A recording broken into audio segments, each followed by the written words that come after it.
Kids tend to be healthy when they grew up in an environment where they feel loved, where they feel safe. And I think safety is a really big issue for kids, particularly in Indian country. Having a sense of predictability that really produces kids that come out feeling healthy. And that can happen in lots of different ways and does in different cultural milieus. Possession or manufacturing or distribution or use of illegal substances in the home or in the place of residence that the child is living in really gets in the way of a parent or a caretaker being able to provide what we need to provide for children. And a lot of kids growing up in those environments, they've mastered a way of being very secretive about what's going on in the home and very protective. Kids that have grown up in chaotic environments where there's been illegal drug use and other issues going on in the house, they really need to know that even if their parents are not able to get off of drugs or alcohol, that they potentially can heal from the effects of growing up and that kind of a situation.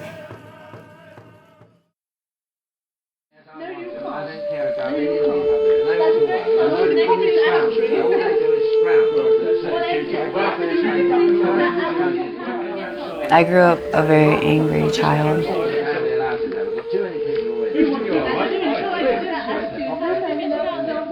My dad, he would really beat on my mom. I didn't know what it was like to live without screaming, without beer cans all over, without worrying about this, worrying about that.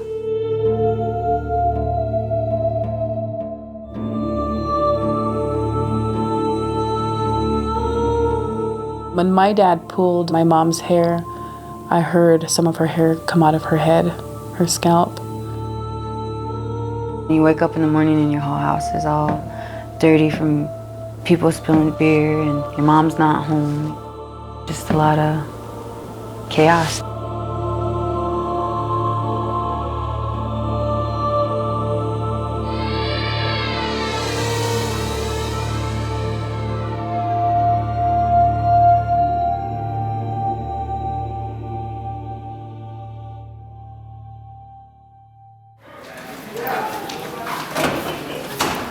I wouldn't talk to anybody about my problems. And so after stressing and keeping everything bottled up, I just finally broke down one day and attempted suicide.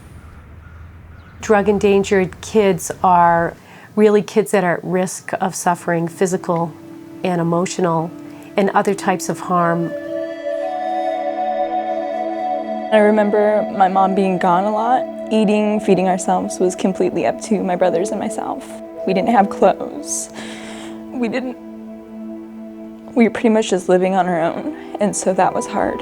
When my parents started drinking, I would have to step up for my sisters, and then take care of them while the party went on. I've never forgotten what some of my family members have done to me. I've never forgot that. I carry it with me all the time. I carry that pain with me all the time.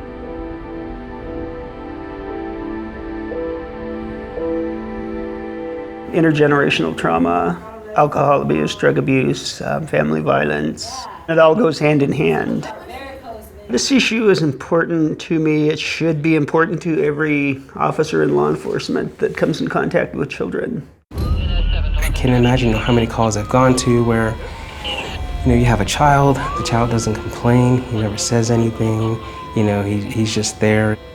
As long as the community is endangered with drugs, then every kid is going to be drug endangered in that community. When a crime happens in the home, often children are involved, they're witnesses to these crimes. On the calls that involve, taking either the mother or the father away, in an arrest situation to see the children's reactions. It's devastating to see what children have to go through. If we're a part of a raid, a drug raid, we're basically pulling children out with nothing.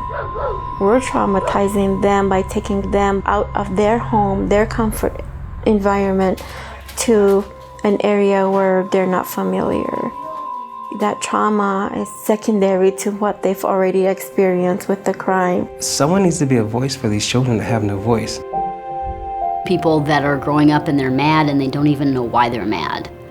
But a lot of it has to do with that underlying trauma. They start using. They start smoking at the age of 12 and 13. They're the ones that are going out looking for love, and young girls at 14, 16 getting pregnant. You know, they're looking for that love. Every human being wants love, you know. And tremendous amount of identity issues. Well, who am I? I was an 11-year user, and there was a point in my life that nothing else mattered, you know, to where my tradition was put in the back burner. My loved ones were put in the back burner because of my drug use. I was indicted along with 43 other individuals here on our Wind River Indian Reservation who were indicted for distribution of methamphetamine. So if kids have grown up in drug-endangered environments and we wait until they present in a system with significant substance abuse issues themselves, it's a really late intervention. In my work as a judge, every day I see young people that are struggling, that are so smart and that have so much potential. And I see what they're going through, and I want something better for them. We really need to be doing more systemic work across communities because this is a public health issue. This isn't just an Indian country issue.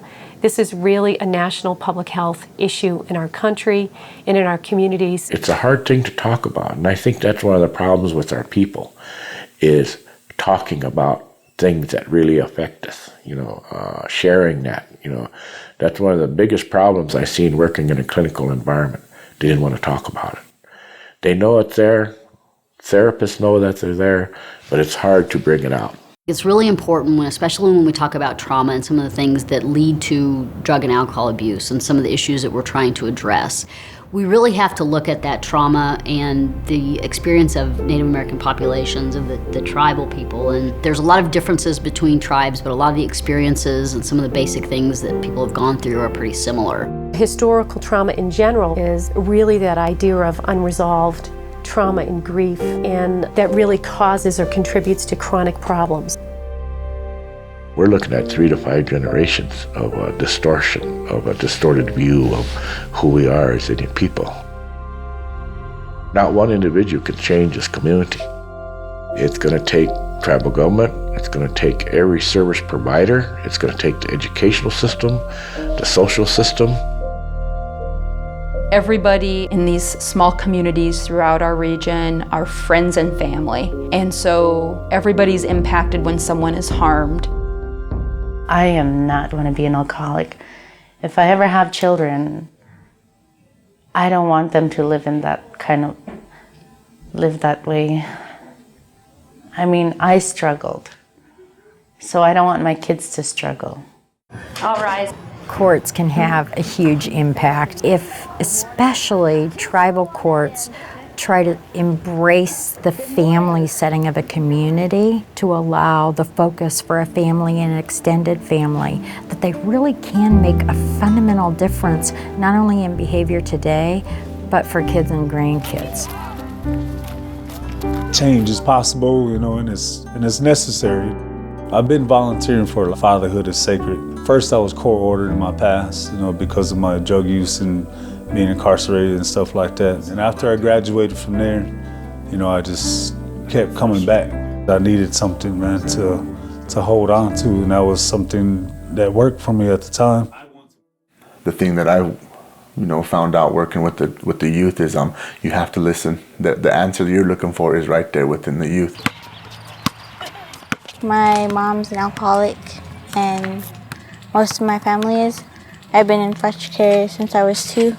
I've been in 26 placements. I still love my mother to death and the rest of my family, and it's like really hard for me right now. So you give them time. You give them time to let them build their thoughts and their courage. By the time they got everything and they're like, okay, well, it's time for me to say what I have to say. The answer you're looking for is right there.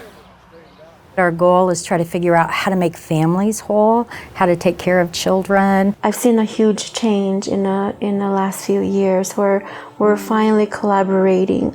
We're finally discussing safety and what is best for drug-endangered children. To make sure everything's safe, but then hey, let's also glance down and make sure that we're not missing the 2-year-old toddler holding on, or we're not missing the kid in the stroller. There's kind of the things that just got let go, and as officers we've missed. And so it's time for us to refocus so that we're catching more of these kids.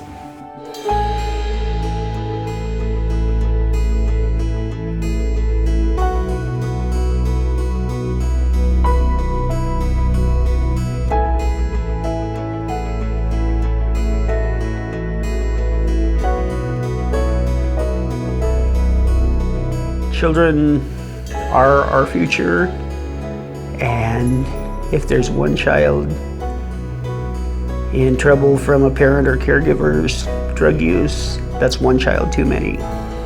It's not too late to change this, to reverse the cycle.